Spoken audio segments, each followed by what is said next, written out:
يا أيها الذين آمنوا توبوا إلى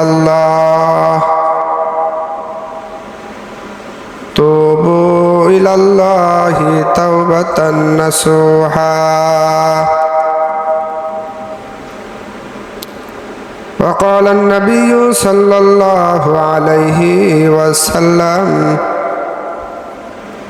التائب من الذنب كمن لا ذنب له। এই আয়াতে কারিমাতে আল্লাহ পাক ঈমানদারদেরকে তওবা করতে বলতেছেন। কি বলেন?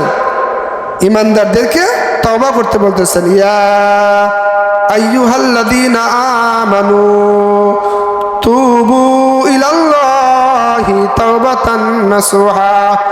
হে ঈমানদাররা, তোমরা তওবা করো, তাওবায়ে নাসুহা, মানে এমন তওবা যেই গুনাহটা করার পর আর দ্বিতীয়বার আর গুনাহ যেন না করে, এই তওবাকে বলা হয় তাওবায়ে নাসুহা। কি বলা হয়? তাওবায়ে নাসুহা। তার মানে ঈমানদার হওয়ার পরেও শয়তানের ওয়াসওয়াসায় বান্দা গুনাহ করবে, এটা আল্লাহ পাক জানেন, ঠিক না? ঈমানদার হওয়ার পরে মানুষ গুনাহ করবে, ঈমান আনার পরে অনেকে নামাজ ছেড়ে দিবে, বিনা ওজরে নামাজ ছেড়ে দিবে। ঈমানদার হওয়ার পরে অনেকে মিথ্যা কথা বলবে, ঈমানদার হওয়ার পরে অনেকে ঘুষও খাবে। ঈমানদার হওয়ার কাজ যেগুলো আল্লাহ পাক করতে নিষেধ করেছেন সেগুলো করবে। করার পরে এই ঈমানদারদেরকে তো আল্লাহ পাক জান্নাত দিবেন, তাই না? ঈমানদারদের ঠিকানা কোথায়? ঈমানদারদের ঠিকানা কিন্তু জান্নাত। ক্বালা রাসূলুল্লাহ সাল্লাল্লাহু আলাইহি ওয়াসাল্লাম মান ক্বালা লা ইলাহা ইল্লাল্লাহ ঈমানান ওয়া ইহতিসাবান ফাদাখালাল জান্নাহ।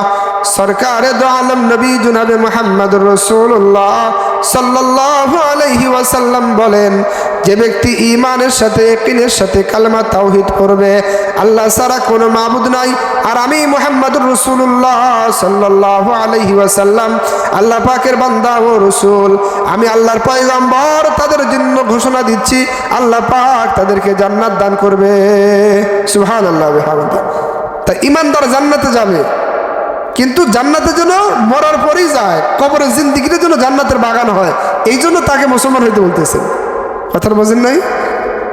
খালি কালেমা পড়ছি আর কোনো আমল করিনি, তাহলে কিন্তু ডাইরেক্ট জান্নাতে যাওয়া সম্ভব নয়। মুআজ্জাজ মুহতারাম হাজরিন, ঈমানদার হওয়ার পরে বান্দা গুনাহ করবে। বান্দার গায়ে শয়তান জিত আছে আমাদের পাশে, চতুর্দিক থেকে শয়তানকে একটু আক্রমণ করতেছে, ডানে বামে সামনে পিছনে চতুর্দিক থেকে শয়তান গ্রাস করে আছে, যার কারণে বান্দাদের কলব অনেক সময় দিনই কিছু কথা বললে, দিনই আলোচনা শুনলে, কোরআনে কারিমের তেলাওয়াত শুনলে এবং হাদিস কালামের কিছু বই পুস্তক পড়লে দিলের মধ্যে একটু ভালো হওয়ার খায়েশ যাবে, মানে ভালো হতে মন চায়। কিন্তু ভালো হতে মন চাওয়ার পরেও কিছুক্ষণ পর, কিছুদিন পরে সেই ভালো হওয়ার যে আমলগুলো, সেই আমলগুলো কিন্তু ছেড়ে দেয়। ভালো বয়ান শুনলে মনে হয় না আর জীবনে আর এই খারাপ কাজ করবো না, আর জীবনে নামাজ ছেড়ে দেবো না। মসজিদে আসছি, জুমার নামাজ পড়েছি, হুজুর নামাজের কথা বলছে, যা কার জিন্দিগিতে নামাজ ছাড়বো না, নামাজ পড়লে জাহান্নামে যাইতে হয়, আমি একজন মুমিন, আমি কেন নামাজ ছেড়ে দেব? এই কথা বলে মসজিদ থেকে জুমার পরে বের হয়, হয়তো আসর পরে, মাগরিব পরে, এশার পর থেকে আবার শয়তান ধরে যায়, ঠিক না? তো শয়তান চতুর্দিক থেকে আমাদের গ্রাস করে রাখছে। ওই যে আমাদের আদি পিতা হযরত আদম আলাইহিস সালাম, ওনাকে যখন জান্নাতে রাখে শয়তানের ওয়াসওয়াসায়, সেখান থেকে আল্লাহ পাক অনেক লম্বা ঘটনা বিতাড়িত করে তাদেরকে দুনিয়াতে যখন পাঠায়, যেটাকে তোমাকে বলেছিলাম এই কাজ করা যাবে না, সেই ফল তুমি খাওয়ার কারণে আজকে তোমাকে দুনিয়ায় পাঠানো হচ্ছে। তো শয়তান তোমাকে গ্রাস করে ফেলছে, যাও তুমি দুনিয়ায় চলে যাও। শয়তান খুব খুশি, বলতেছে আমি আদম সন্তানে, আদমের যেমন জান্নাত থেকে বিতাড়িত করে আমি দুনিয়াতে নিয়ে আসছি, তেমনি ভাবে আদম কোন সন্তানকে আমি জান্নাতে যাইতে দেব না। কে বলে এটা?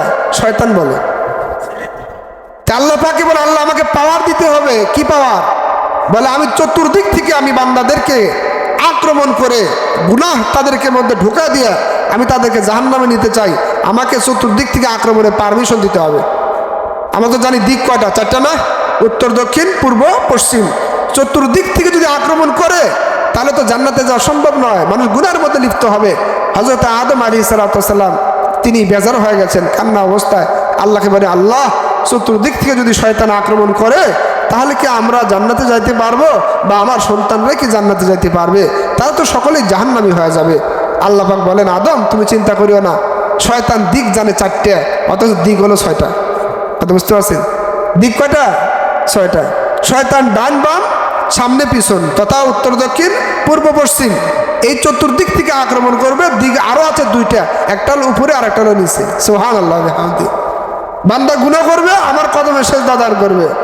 বান্দা গুনাহ করবে, আমার কাছে হাত উত্তোলন করবে, আসমানের দিক তাকাইবে, আসমানের দিকে হাত উত্তোলন করে বলে, আল্লাহ আমি গুনাহ করে ফেলেছি শয়তানের ওয়াসওয়াসায়, আমি তোমার ইমানদার বান্দা, আমি একজন কালমা তাওহীদওয়ালা বান্দা, আমি রসুলের উম্মত, অথচ আমার দ্বারা গুনাহ হয়ে গেছে।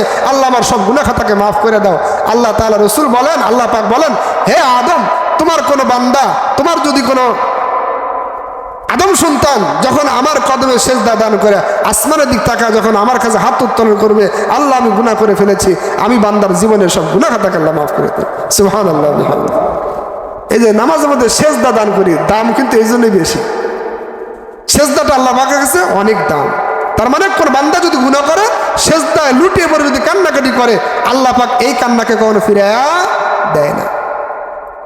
তাহলে বান্দা গুনাহ করবে, গুনাহটা হবে, গুনাহটা হওয়াই স্বাভাবিক, তবে গুনাহ থেকে তওবা করতে হবে। কি করতে হবে?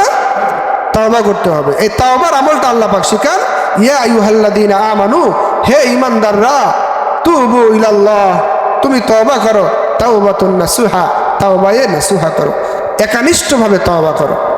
আর তাওবা নাসুহা কেমনে করতে হয়? হযরতে হাসানে বসরি রাহমাতুল্লাহি আলাইহি, একজন জালিলুল কদর তাবেঈ, যিনি হযরত ওমর রাদিয়াল্লাহু তাআলা আনহুকে দেখেছেন। ওমরের জামানায় তিনি জন্মগ্রহণ করেছেন।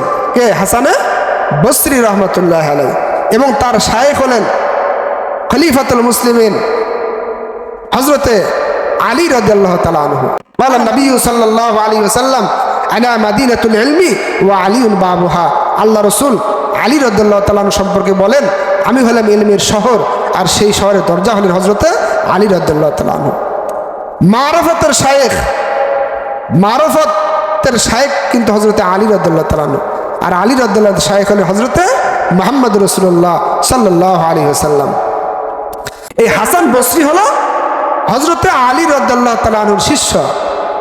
তাহলে চিন্তা করেন কত আগের যুগের মানুষ। উনি রসুলকে দেখেন নাই, তবে সাহাবীদের সাথে মোলাকাত হয়েছে ওনার। হযরত ওমরের খেলাফতের সময়, হযরতে ওমর রাদিয়াল্লাহু তাআলা আনহুর জামানায় হযরতে হাসান বসরি তিনি জন্মগ্রহণ করেছেন, এবং তার শায়েখ ছিলেন হযরতে আলী রাদিয়াল্লাহু তাআলা আনহু।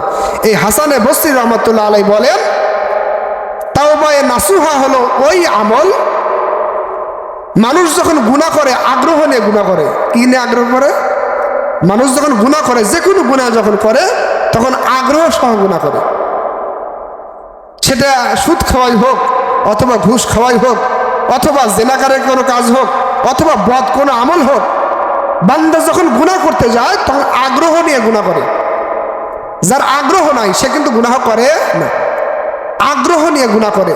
হাসান বসরি বলেন, মানুষ যখন গুনাহ করেছে, আগ্রহ নিয়ে গুনাহ করেছে, তেমনি যখন মানুষ তাওবায়ে নাসুহা করবে, তখন সে যেন আগ্রহ নিয়ে গুনাহকে তরক করে। সুবহানাল্লাহ বিহামদিহি। কথা বুঝতে পারছেন?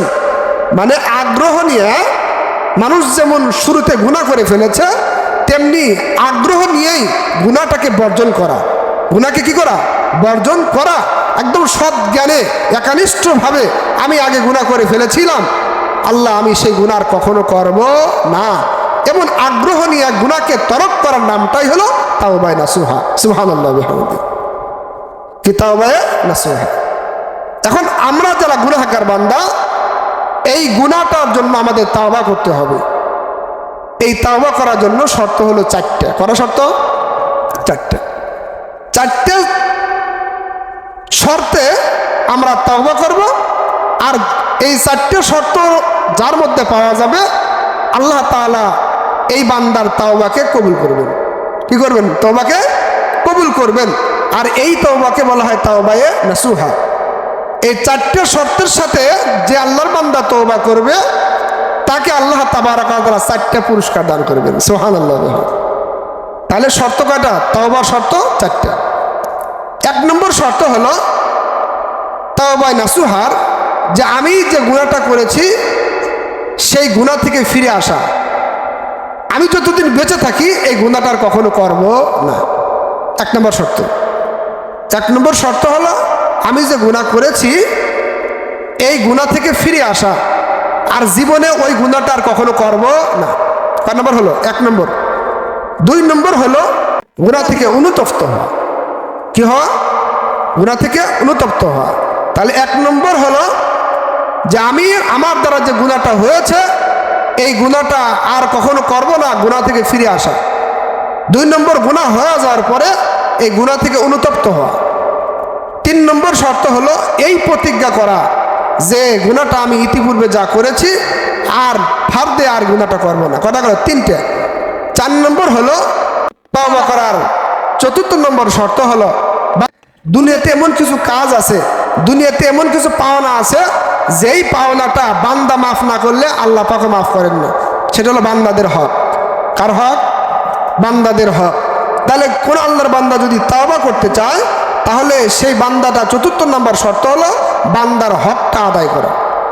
বান্দার হক আদায় করা। সে যদি পাওনাদার হয়ে থাকে পাওনা আদায় করা, কারো যদি গীবত শেখাত করে থাকে তার কাছে মাফ চাওয়া, কারো কাছে অন্যায় যদি করে থাকে তাহলে অন্যায় করার পরে তার কাছে মাফ চাওয়া, ভাই আমার অন্যায় হয়ে গেছে, আল্লাহর রাস্তায় আমাকে মাফ করে দাও। তাহলে কটা হলো শর্ত? চারটে। এই তওবা কবুল হওয়ার শর্ত হলো চারটে। এক নাম্বার আমি যে গুনাহ খাতা করছি আর দ্বিতীয়বার ফের দেখি না গুনাহ খাতা করবো না, গুনাহ থেকে ফিরে আসা। দুই নম্বর হচ্ছে গুনাহ থেকে অনুতপ্ত হওয়া, গুনাহ হয়ে গেছে শয়তানের ওয়াসওয়াসায় আর জীবনে আমি গুনাহ খাতা আর করবো না। দুই নম্বর। তিন নম্বর এই প্রতিজ্ঞা করা যেহেতু আমার দ্বারা গুনাহ হয়ে গেছে আর জিন্দিগিতে আমি গুনাহ খাতা করবো না। এটা তিনটে। চার নম্বর হলো তওবা নাসুহার পূর্বে বান্দাদের হক আদায় করা।